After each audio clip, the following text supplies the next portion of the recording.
नमस्कार, मैं हूं मनोज मनु। आप देख रहे हैं इंडिया न्यूज। पश्चिम बंगाल में 27 अक्टूबर से अब तक करीब 8 हत्याएं हो चुकी हैं, जिनके लिए सीधे तौर पर एसआईआर यानी कि स्पेशल इंटेंसिव रिवीजन को जिम्मेदार माना गया है।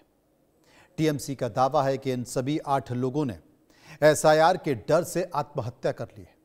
हालांकि सच्चाई क्या है, ये जांच का विषय है, लेकिन फिलहाल इस मुद्दे पर टीएमसी और बीजेपी आमने सामने हैं। रिपोर्ट देखिए। 27 अक्टूबर को जैसे ही चुनाव आयोग ने देश के 12 राज्यों और केंद्र शासित प्रदेशों में एसआईआर यानी मतदाता पुनरीक्षण करने की घोषणा की, वैसे ही इसका विरोध होने लगा।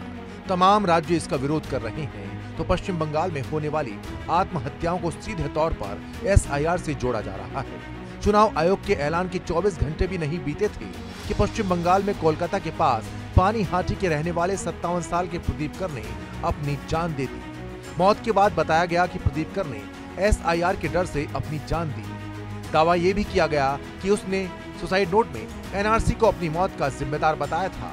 हालांकि पुलिस जांच कर रही है कि मौत की वजह एसआईआर ही है या किसी और वजह से प्रदीप कर ने आत्महत्या की। तब से अब तक पश्चिम बंगाल में 8 आत्महत्याएं हो चुकी हैं, जिसमें ताजा मामला दक्षिणी 24 परगना जिले का है, जहां एक शख्स ने मतदाता सूची से नाम हटने के डर से आत्महत्या कर ली। मृतक सफीकुल गाजी पिछले कुछ महीनों से भांगड़ में ससुराल में रह रहा था।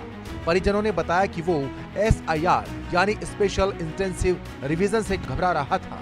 उसके पास वैध दस्तावेज नहीं था और उसे डर था कि जब मतदाता सूची में उसके नाम की जांच की जाएगी तो उसे देश से बाहर निकाल दिया जाएगा। इसी वजह से उसने आत्महत्या कर ली। टीएमसी इस आत्महत्या को एसआईआर को लेकर 8वीं आत्महत्या बता रही है और बीजेपी पर एसआईआर के जरिए भय फैलाने का आरोप लगा रही है। उधर एसआईआर के बीच पश्चिम बंगाल के वर्धमान में ललितपुर के एक तालाब से सैकड़ों आधार कार्ड मिले हैं। इसे लेकर टीएमसी और बीजेपी आमने सामने आ गए हैं। जानकारी के मुताबिक ललितपुर में लोग एक तालाब की सफाई कर रहे थे। इसी दौरान तालाब के पानी में एक बड़ा बोरा मिला, जिसमें कई आधार कार्ड थे। बंगाल बीजेपी ने सोशल मीडिया प्लेटफॉर्म एक्स पर इसका वीडियो भी शेयर किया। बीजेपी ने कैप्शन में लिखा, ममता बनर्जी सत्ता के सिंहासन पर अपनी पकड़ बनाए रखने के लिए देश की संप्रभुता से समझौता करने को तैयार है। हजारों फर्जी आधार कार्डों की बरामदगी ने उजागर कर दिया है कि उनके शासन ने भारत की पहचान प्रणाली को किस हद तक खतरे में डाल दिया है।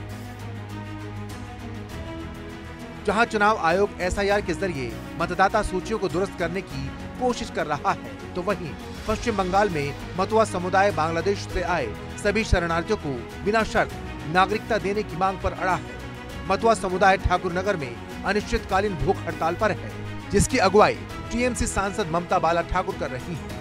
बीजेपी इसे वोट की राजनीति करार दे रही है। पश्चिम बंगाल में 4 नवंबर को सीएम ममता बनर्जी ने एसआईआर के खिलाफ कोलकाता में विरोध मार्च निकाला था। करीब 4 किलोमीटर लंबी रैली में उनके साथ पार्टी महासचिव अभिषेक बनर्जी और बड़ी संख्या में पार्टी कार्यकर्ता मौजूद थे। इस दौरान सीएम ममता ने बीजेपी पर हमला बोलते हुए कहा था कि एसआईआर को राजनीतिक हथियार के रूप में इस्तेमाल किया जा रहा है, ताकि 2026 विधानसभा चुनाव से पहले वोटर लिस्ट में चुपचाप धांधली की जा सके। उन्होंने ये भी कहा कि जैसे हर उर्दू बोलने वाला पाकिस्तानी नहीं होता, वैसे ही हर बांग्ला बोलने वाला बांग्लादेशी नहीं होता।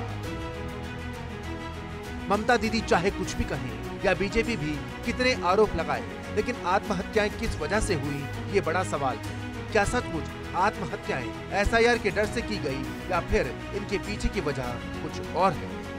Bureau report, India news.